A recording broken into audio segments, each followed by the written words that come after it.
Morning.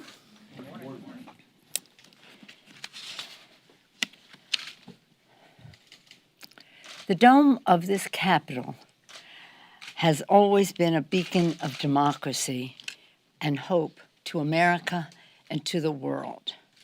Under this dome, our nation has abolished slavery, secured equal protections for people across our country, ended the Civil War, enfranchised women, established Medicare and Medicaid, and met the needs of the American people in so many ways under the dome of the Capitol.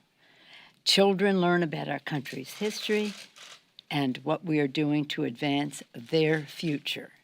Legislators pass laws, press engage in reporting on our democracy, and staff and workers enable all of this to happen. This dome has been a symbol of determination in our country. Remember its origins. Let us recall that the dome of the Capitol was built during the Civil War, and people told President Lincoln that the equipment to build it and the rest was needed for the Civil War, and President Lincoln said no.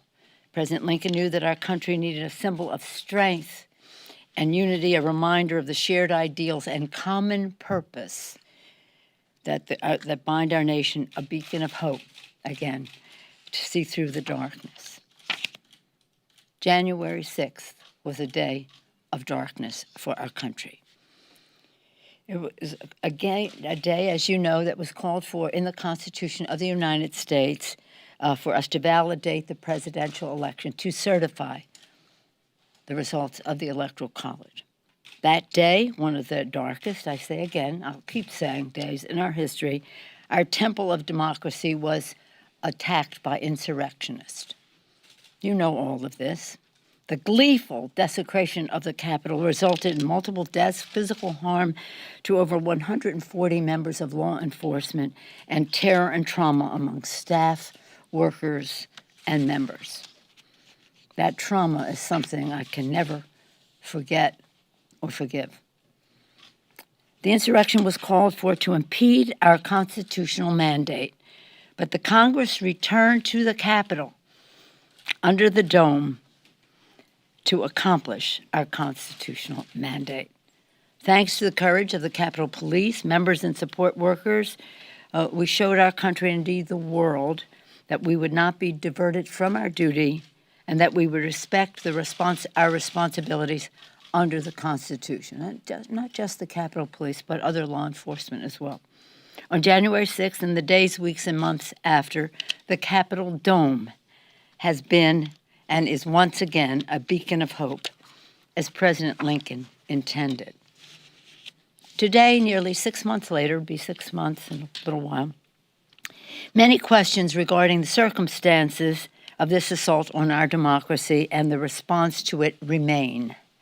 It is imperative that we seek the truth as to what happened. To do that, we believe that a bipartisan commission would be the best way to proceed in the spirit of patriotism and bipartisanship, and to establish an independent 9/11 type commission. Unfortunately, despite the expressed support of 7 GOP senators, Mitch McConnell asked Republican senators to do him a personal favor and vote against the commission. Cowardly, the Republican senators did him a personal favor rather than honoring their patriotic duty to protect and defend. For the past 4 weeks, there have been attempts from outside groups, from leaders across the country to persuade the Senate to pass the commission. Tomorrow will be 4 weeks since the commission failed in the Senate. I asked, leading up to today, is there a chance for it to pass? We gave it so much time. Not soon, not likely. Maybe someday. In the meantime, I'm hopeful that that could still happen at some point. However, this morning, with great solemnity and sadness, I'm announcing that the House will be establishing a select committee on the January 6th insurrection. Again, January 6th was one of the darkest days in our nation's history. I've said it now 3 times. It is imperative that we establish the truth of that day and ensure that an attack of that kind cannot happen, and that we root out the causes of it all. The Select Committee will investigate and report on the facts and the causes of the attack, and it will report recommendations for the prevention of any future attack. Just to remind all of you, 9/11, people keep referencing the 9/11 Commission, and 9/11 was signed into law by the President of the United States on November 27th, 2002, 14 and a half months after 9/11. In the meantime, Congress had a bipartisan committee investigate 9/11. I served as co-chair of that as the ranking Democrat on the Intelligence Committee, so I know it full well. And it provided great information that was useful to the 9/11 Commission once it came into being. So we see this as complementary, not instead of, and hopeful that there could be a commission at some point. As I said on the House floor when we passed the legislation on the commission, the capital of the United States has always been a glorious beacon of democracy for the American people and the world. I say it again. The Select Committee is about our democracy and about ensuring that the Capitol Dome remain a symbol of freedom, about preserving America's role as an emblem of resilience, determination, and hope. That is our purpose. That is what the Select Committee will be about, and that is about seeking and finding the truth. Any questions? Yes, ma'am. I guess if you could, 2 things, Madam Speaker. If you can elaborate, I mean, why now, because you just argued it took over a year to get a 9/11 commission established, why not try for another vote? Why do you think this is the moment to do a select committee? And secondly, can you explain, like, who will lead this and how it will be comprised? Well, I will make those announcements later. Right now, I'm announcing that there will be a select committee, as there was at the time of 9/11, a committee of the Congress of the United States to investigate 9/11. I don't think that we can abandon that responsibility, and I see no reason to be hopeful if the Republican senators are saying that doing a personal favor for Mitch McConnell rather than doing their patriotic duty. And my members have thought that we've had a great deal of patience. It's almost 6 months, 4 weeks since they hopefully took the vote in the Senate, thinking that they could get the at least 10 Republican votes. And again, we yielded on every point. We yielded on the makeup of the committee. We yielded on the timing of the committee. We yielded on the process of the committee. I just would not yield on the scope. They wanted to make it about Black Lives Matter. That wasn't what happened on January 6th. So I was not going to yield on the scope, and that's where we are. Yes, sir. Back there. Madam Speaker, yesterday Kevin McCarthy dismissed the idea of a select committee as political. I've talked to some Democrats in the House, some Republicans in the House that worry that any committee that comes out looking at 1/6 will be looked at as political and therefore may not have the same impact. Do you worry that a select committee's findings will be dismissed or tainted somehow by? No, I don't worry about that at all. I do think it would have been preferable to have an outside commission. There were those who thought that the Republicans would, God knows who they would appoint. I said that's worth the risk because I think that has a legitimacy in the public mind. But I have no intention of walking away from our responsibility, and I don't care what, I hope that Kevin will appoint responsible people to the committee. Yes, sir, next to you. Is there a timeline that you want this committee to have a final report to you? Yes. Who will this committee report to, and what does that final report look like? Well, the timeline will be as long as it takes for them, the time they need to do the investigation of the causes of this. There are two actual paths. One is about the root causes of it, the white supremacy, the anti-Semitism, the Islamophobia, all the rest of it that was so evident when you see a sweatshirt on one of the people saying Camp Auschwitz. The other is the security of the Capitol and what it means to be ready for such an insurrection. While I think we could have been better prepared, I don't think anybody would have foreseen an insurrection incited by the President of the United States. So the timetable will be as long as it takes. We were agreeable to doing it in a time frame that the Republicans felt comfortable with, but now another month has gone by, and another month has gone by. So we'll just have to make the plan and see how long that takes. Yes, Ted?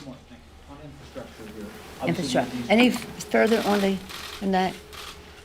One more, and then we'll go to infrastructure. Speaker Pelosi, I'm wondering how important it is, or do you think it is, that the Select Committee call on McCarthy to testify about his conversation with Trump I'm that not day? going into what the committee will do. That's up to the committee to make their determination. But it is clear that the Republicans are afraid of the truth. Yes, sir. Thank you. Yeah. Thank I you. said we'll go to infrastructure. Yes, please. On infrastructure. Obviously, there's this two-track plan here. This Right. bipartisan plan, they're going to go down to the White House shortly, reconciliation 45. package. Obviously, the bipartisan plan is not done yet. That's not been socialized completely over on the House side yet. But the question is, do you think that a bipartisan plan faces problems in the House because of the narrow majority? And that's why, more of your members would prefer this bigger bill, something that gets into some of these other areas that aren't the steels and bridges and roads infrastructure, other types of infrastructure, as you might say.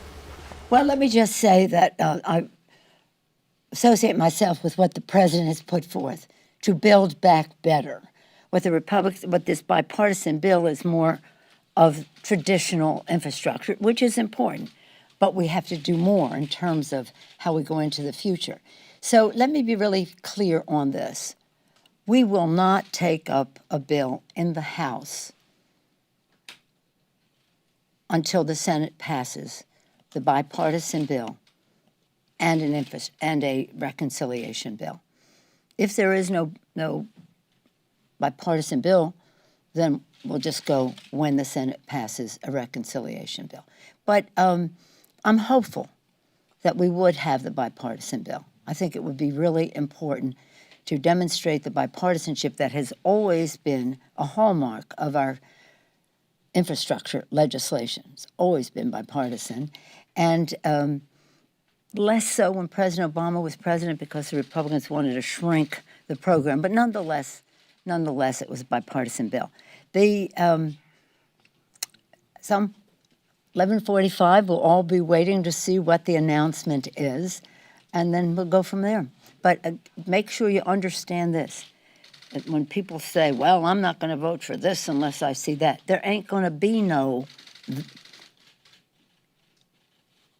bipartisan bill unless we are going to have the reconciliation bill. Yes, ma'am. On the antitrust legislation in the works in the House, Madam Speaker, can you respond to criticism from Amazon, Apple, Facebook that these bills would be harmful to innovation and to consumers? And can you confirm that you did speak with Apple's Tim Cook earlier this month? There's no question that let me just say what this is about rather than their characterization about it. There has been concern on both sides of the aisle about the consolidation of power of the tech companies. And this legislation is an attempt to address that in the interest of fairness, in the interest of competition, in interest of meeting the needs of people whose privacy, whose data and all the rest is at the mercy of these tech companies. So I've said to them, if you have a substantive concern, put it forth as Congress works its will. That's in my conversation with I don't know what the title is, President, CEO, was just that. In other words, Congress will work its will. They'll have the markup in committee. We'll go to rules if you have substantive concerns and members, and they have members who have voted with them on this. They can put forth what they want to put forth. But we're not going to ignore the consolidation that has happened and the concern that exists on both sides of the aisle. Is there a way to do it though without, taking away features like prime shipping on some items or Find My iPhone apps that people are accustomed to and enjoy? Is there a way to strike a balance there? Well, I don't think we're going to be having that conversation here, but we certainly want to meet the needs of the consumer.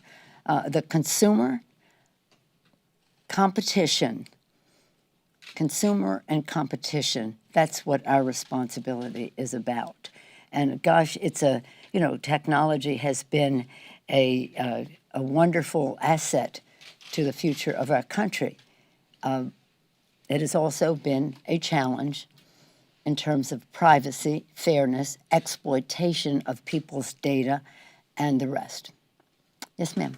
Thank you, Madam Speaker. When it comes to infrastructure, a number of progressives have said that while it's a good thing to see this bipartisan bill potentially moving forward, they may have to hold out for this human infrastructure element that they're really trying to see passed and become law.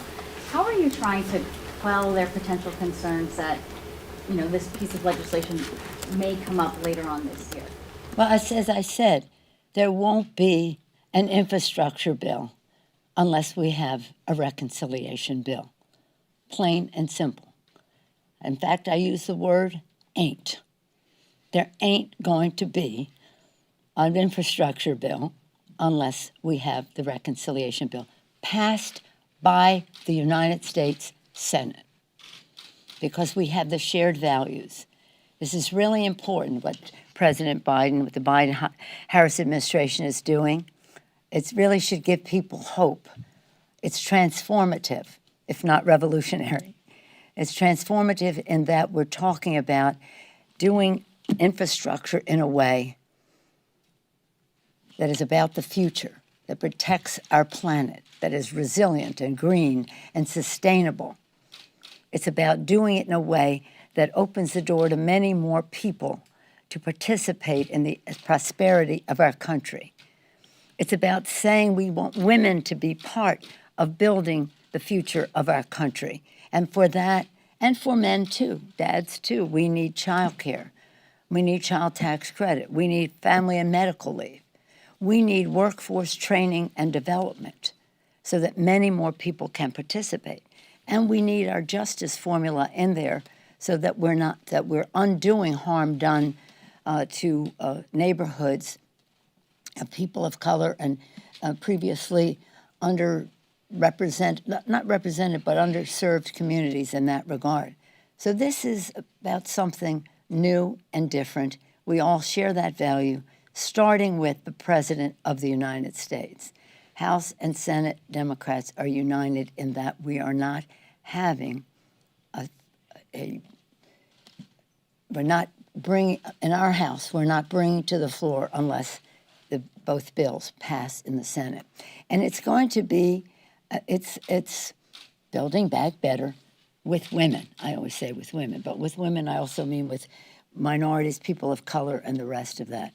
With women, with diversity, with equity, with justice in our communities as we go forward.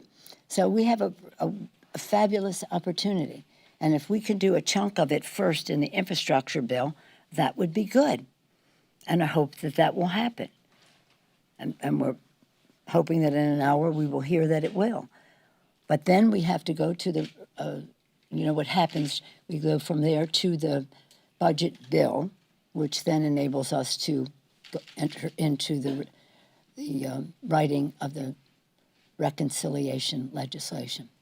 So this is a time of transformation for our country, and it's pretty exciting. And I'm very optimistic that it will happen.